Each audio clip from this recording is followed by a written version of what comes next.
সম্প্রতি 2025 সালের international Booker পুরস্কার ঘোষণা করা হয়েছে। এবছরে ভারত থেকে কে পেয়েছে?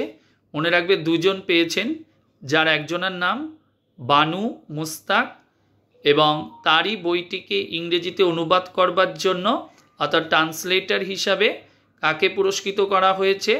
দীপা ভাস্তি। এবং যে বইটা ট্রান্সলেট করা হয়েছে অর্থাৎ ট্রান্সলেট করে এটার কি নাম দেওয়া হয়েছে? Heart lamp.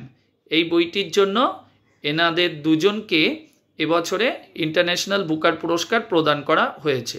কিন্তু কোশ্চেন হতে পারে ভারত থেকে প্রথম এই পুরস্কারটা কে পেয়েছেন? তার নাম মনে রাখবে গীতাঞ্জলি শ্রী। তারই একটি বই রেত সমাধি, এই বইটিকে ইংরেজিতে অনুবাদ করেছিলেন কে? Daisy Rockwell.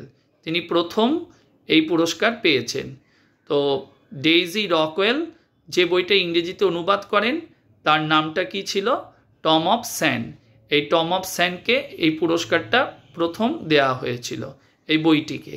তো ভারত থেকে প্রথম পেয়েছে গীতাঞ্জলি শ্রী, আর এবারে যেটা পেল সেকেন্ড টাইম।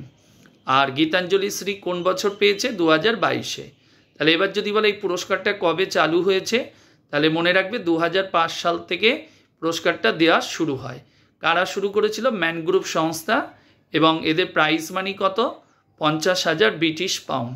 আর এই পুরস্কারটা সেই বইগুলোকে দেওয়া হয় যেগুলো পাবলিশড হবে কোথায়?